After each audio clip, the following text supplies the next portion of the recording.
हरदोई उत्तर प्रदेश के एक छोटे से गांव में जन्मी हुई एक बच्ची का सपना था कि बड़ा होकर पढ़ लिख कर कुछ बनना है। जब वो पढ़ाई की बातें अपने घर परिवार वालों से किया करती थी तो उसके परिवार वाले कहा करते थे कि हमारी इतनी हैसियत और इतनी औकात नहीं है कि हम तुमको पढ़ा सकें।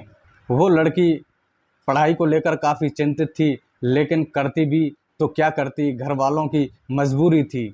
एक दिन उस लड़की के घर वाले उस लड़की का रिश्ता कन्नौज में जाकर तय कर देते हैं। जब इस रिश्ते की उस लड़की को पता चलती है तो वो काफ़ी ज़्यादा परेशान हो जाती है और इसका विरोध करती है, तो उसके घर वाले नहीं मानते।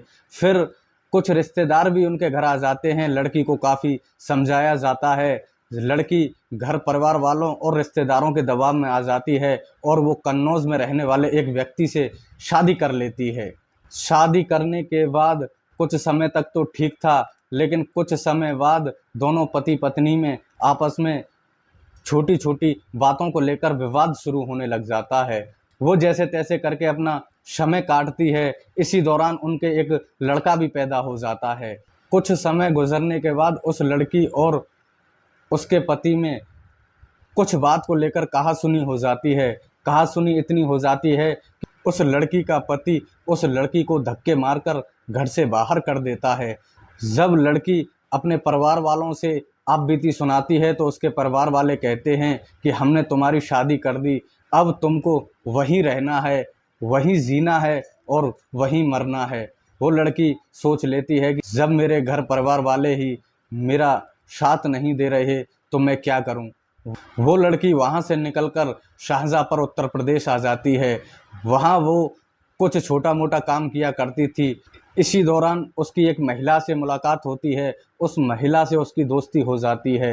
वो महिला उसकी एक अंकित नाम के लड़के से मुलाकात करा देती है। कुछ दिन तक वो दोनों रिलेशनशिप में रहते हैं। फिर वो दोनों फैसला कर लेते हैं कि हम दोनों शादी करेंगे। इस पर अंकित भी एग्री हो जाता है और कहता है ठीक है, मैं तुम्हारी और तुम्हारे बच्चे की अच्छे से देखभाल करूँगा। वो दोनों साथ जीने और साथ मरने की कसम खा लेते हैं और वो दोनों लगभग 2020 में शादी कर लेते हैं। शादी करने के बाद जब उस महिला को पता चलता है कि ये मेरा पति शराबी है, शराब पीता है, तो वो सोचती है कि पहले पति ने ही मुझे घर से भगा दिया, अब जो ऊपर वाले ने नसीब मुकद्दर में लिख रखा है, अब तो मुझे इस पति के साथ ही रहना है। इसी दौरान अंकित से उस महिला को एक बच्ची भी पैदा हो जाती है और वो सोचती है कि जो मेरे नसीब मुकद्दर में लिख रखा है, मैं इस अंकित के साथ ही रहूँगी। अंकित नशे का बहुत ज़्यादा आदी था, वह शराब पिया करता था। एक दिन अंकित ने मोहल्ले पड़ोसियों से शराब पीकर लड़ाई झगड़ा शुरू कर दिया। पड़ोसियों ने जब पुलिस को सूचना दी, पुलिस वहां आती है और अंकित को गिरफ्तार कर लिया जाता है और अंकित को हवालात के अंदर बंद कर दिया जाता है। अब महिला अकेली ही रह जाती है। महिला पर दोनों बच्चों की जिम्मेदारियां भी थी। वह महिला किसी का घर का काम करके, कभी भट्टे पर मजदूरी करके अपने दोनों बच्चों का पेट पाल रही थी। जहाँ जहाँ वो महिला काम करने जाती थी, वहाँ वो महिला देखती थी कि उस पर उनके मालिक गंदी नज़र से देखा करते थे, तो उस महिला ने वो काम भी छोड़ दिया। फिर वह महिला स्टेशन पर आकर रहने लग जाती है। स्टेशन पर ही भीख मांगकर अपने दोनों बच्चों का गुजारा करती है और स्टेशन पर ही सो जाती है। उसके पति को लगभग 3 महीने हो चुके थे, वो जेल से बाहर नहीं आ रहा था। महिला किसी भी प्रकार से अपने दोनों बच्चों को पाल रही थी।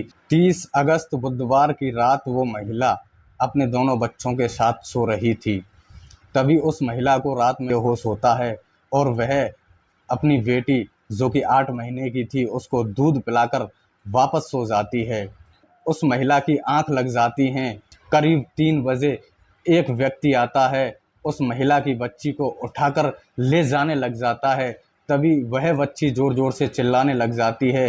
तभी उस महिला की भी आंख खुल जाती हैं और वो देखती है कि उसकी बच्ची उसके बगल में नहीं थी। वह जब देखती है कि लड़की चिल्ला रही है तो वो महिला उस बच्चे चोर के पीछे भागने लग जाती है और ज़ोर ज़ोर से आवाज़ देना शुरू कर देती है। जब वो महिला ज़ोर ज़ोर से चिल्लाती है तो स्टेशन पर कुछ यात्री भी विश्राम कर रहे थे। तब उनकी नींद खुलती है और देखते हैं कि महिला चिल्ला रही है। तो वो यात्री उस बच्चा चोर के पीछे भागते हैं।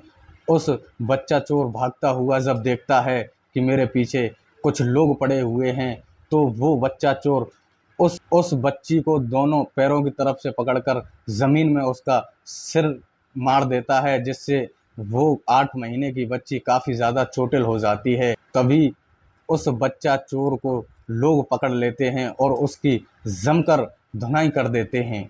फिर जीआरपी पुलिस को सूचना देते हैं। मौके पर जीआरपी पुलिस भी पहुंच जाती है। आरोपी यानी बच्चा चोर को पुलिस पकड़कर हवालात के अंदर बंद कर देती है। इधर वो महिला अपनी बच्ची को राजकीय मेडिकल कॉलेज हॉस्पिटल ले जाती है। वहाँ डॉक्टर उस बच्ची का इलाज करते हैं। वो लड़की कुछ ही घंटे जिंदा रहती है।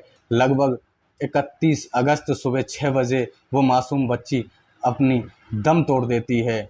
जब महिला को पता चलता है कि बेटी इस दुनिया में नहीं रही, इधर अपनी बेटी का दुख, उधर अपने पति का दुख, दोनों दुखों को वो महिला बर्दाश्त नहीं कर पाती और उस महिला का रो रो कर बुरा हाल हो जाता है। फिर वह महिला पुलिस स्टेशन पहुंचती है। पुलिस वालों से मिन्नत करती है कि इस आरोपी को कड़ी से कड़ी सज़ा दी जाए। इस घटनाक्रम में आप क्या कहना चाहोगे? कमेंट बॉक्स में अपनी राय ज़रूर दें। घटनाक्रम का उद्देश्य किसी को परेशान करना नहीं है, बल्कि आपको सतर्क करना है। सतर्क रहें, जागरूक रहें, अपना ख्याल रखें। धन्यवाद।